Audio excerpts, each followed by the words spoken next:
How to recover forgotten Blookit account password. Hi guys, welcome to our channel. Let's begin. In this video, I will guide you on how you can recover your forgotten Blookit account password. For that, go ahead and open up any web browser. Now head over to blokkit.com. On this website, you want to click on the option of login. Now normally, if you remember all of your credentials, you can enter your username or email, then enter your password. Now click on the Let's Go option in order to sign into your account. However, if you have forgotten your Blookit account password and you want to reset it, then you want to click on the option of Forgot Password.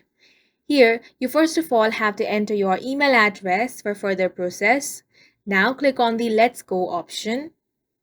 Once you do that, an email will be sent to the email address that you have just entered.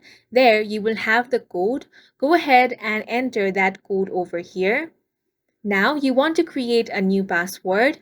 Make sure that you create a strong one. Type the password again for confirmation and click on the Let's Go option. Your password has been successfully reset. All you have to do now is enter your username or email address.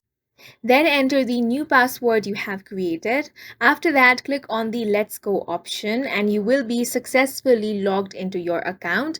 And in this way, you can reset your password and recover your account of Blookit. And that's it for this video. If you found it helpful, please make sure to hit the like button and subscribe for more videos like this.